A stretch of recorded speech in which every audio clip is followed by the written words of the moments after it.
عن عبد الله بن بحينة وكان من أصحاب النبي صلى الله عليه وسلم أن النبي صلى الله عليه وسلم صلى بهم الظهر فقام في الركعتين الأوليين ولم يجلس فقام الناس معه حتى إذا قضى الصلاة وانتظر الناس تسليمه كبر وهو جالس فسجد سجدتين قبل أن يسلم ثم سلم. جس حدیث کی آپ نے سماعت فرمائی ہے جو عبداللہ بن بحینہ رضی اللہ عنہ جو نبی علیہ السلام کے صحابی تھے ان کی روایت سے ہے، اس میں بھی سجدہ سہو کی ایک شکل ہے کہ آپ نے کس صورت سجدہ سہو کیا.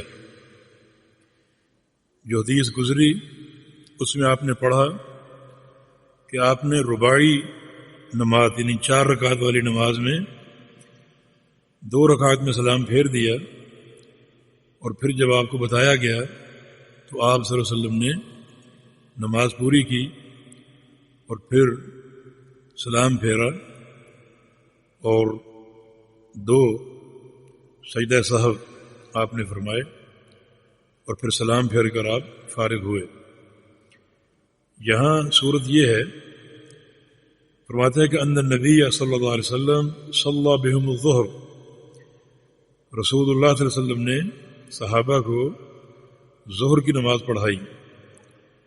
فقام فی الرکعتین الاولیین، تو آپ صلی اللہ علیہ وسلم پہلی 2 رکعت میں کھڑے ہو گئے. ولم یجلس، اور آپ نے تشہد نہیں فرمایا، بیٹھے نہیں، قعدہ نہیں فرمایا اور آپ کھڑے ہو گئے.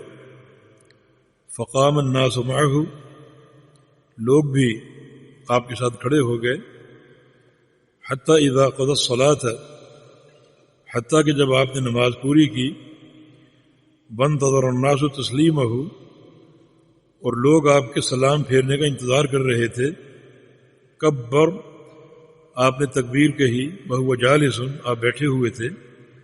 فسجد سجدتین قبل ان یسلم، تو آپ نے 2 سجدے کیے سلام پھیرنے سے پہلے. ثم سلم، پھر آپ نے سلام پھیری. اس حدیث کا خلاصہ یہ ہے کہ آپ صلی اللہ علیہ وسلم ظہر کی امامت فرما رہے تھے، اور 2 رکعت کے بعد جو تشہد اول ہے وہ آپ فرمانا بھول گئے اور آپ کھڑے ہو گئے. صحابہ کرام نے پیچھے سبحان اللہ کہا، جیسا کہ بعض احادیث سے ثابت ہے. آپ کو لقمہ دیا گیا، لیکن تب تک آپ کھڑے ہو چکے تھے اور آپ کھڑے ہی رہے اور بیٹھے نہیں. اور پھر آپ صلی اللہ علیہ وسلم نے سلام پھیرنے سے پہلے 2 سجدے کیے اور پھر سلام آپ نے پھیرا اور یوں نماز سے فارغ ہو گئے. کیونکہ تشہد اول جو ہے یہ نماز کا رکن نہیں ہے، تشہد ثانی نماز کا رکن ہے. تشہد اول اگر فوت ہو جائے تو اس کا اعادہ نہیں ہے، اس کو لوٹانا نہیں ہے، اس کی طرف رجوع نہیں ہے، بلکہ سجدہ سہو کفایت کر جائے گا. اعادہ تب ہوگا جب کوئی رکن آپ کا فوت ہو جائے، جیسے رکوع ہے، سجود ہے، تکبیر تحریمہ، یا قیام مع القراء، یا تشہد اخیر، یا سلام. یہ سب ارکان ہیں نماز کی. ان میں سے کوئی چیز اگر فوت ہو جائے تو اس کا اعادہ ضروری ہوگا. نبی علیہ السلام کی ایک حدیث ہے کہ اگر تم کو نماز میں سہو ہو جائے، مثلا 2 رکعت پڑھی یا 3 رکعت پڑھی، یہ ایک شک آپ کو ہو گیا، تو فَلْيَتَحَرَّ الصَّوَابَ، پہلا مرحلہ یہ ہے کہ آپ تلاش کریں کہ درست کیا ہے، 2 ہیں یا 3 ہیں، 2 رکعت ہیں یا 3 رکعت. آپ کا یقین کیا کہتا ہے؟ اگر آپ کو ایک جانب پر یقین ہے کہ یہ 2 رکعت ہیں یا 3 رکعت ہیں، تو اپنے یقین پر آپ اعتماد کریں. کہ پہلے آپ پڑھ چکے کہ شک جو ہے وہ یقین کو زائل نہیں کر سکتا. یقین اقویٰ ہے شک کے مقابلے میں، اور شک و شبہ سے یقین زائل نہیں ہوتا۔ آپ نے یقین پر بنیاد رکھ لی اور نماز پڑھ لی، وہ نماز آپ کی ہو جائے گی۔ لیکن اگر شک آپ کا قائم ہے 2 یا 3 رکعت پر، اور یقین کسی طرف قائم نہیں ہو رہا بلکہ شک ہی شک ہے، تو پھر آپ جو کم والا شک ہے اس پر بنیاد رکھیں۔ شک یہ ہے کہ 2 رکعت پڑھی یا 3 رکعت پڑھی، زیادہ اب شک ہے، یقین نہیں ہے، تو آپ یہ سمجھیں کہ آپ نے 2 رکعت ہی پڑھی، 3 نہیں پڑھی۔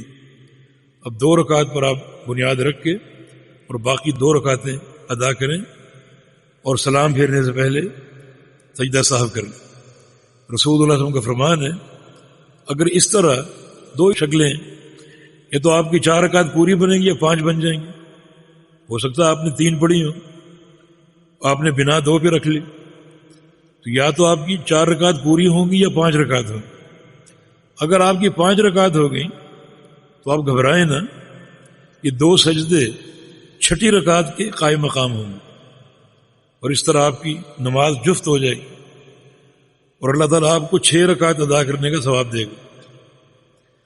اور اگر آپ کی 4 ہی رکعت ہیں تو پھر یہ 2 سجدے یہ ترغیم للشیطان ہے، پھر یہ شیطان کی تدلیل، شیطان کی تحقیر اور شیطان کو ایک نشتر لگانا، شیطان کو ایک طرح کی ضرب لگانا ان 2 سجدے میں ہوگا۔ شیطان نماز خراب کرنے کی کوشش کر رہے، نماز خراب ہو، اور آپ کی نماز پہلے سے بہتر ہو گئی۔ پہلے سے بہتر کیسے ہوئی؟ یا تو 6 رکعت کا آپ کو اجر مل گیا، یا پھر یہ 2 سجدے جو زائد ہوئے یہ شیطان کی ترغیم کا سبب بن گئے۔ تو سہو جو ہے یہ عیب نہیں ہے، لیکن اگر سہو کے بعد انسان جو شرعی احکام ان کی تکمیل کر لے تو اللہ رب العزت اس کی سہو والی نماز کو اور زیادہ بہتر بنا دے گا، اور زیادہ اچھا کر دے گا۔ اب یہاں نبی علیہ السلام جو سہو ہوا وہ تشہد اول کا سہو تھا، صحابہ نے لقمہ دیا لیکن آپ کھڑے ہو چکے تھے۔ اگر یہ لقمہ آپ کھڑے ہو رہے ہیں آپ کو دیا جاتا اور صحابہ کی تسبیح آپ کھڑے ہونے سے پہلے سن لیتے، پھر آپ بیٹھ جاتے۔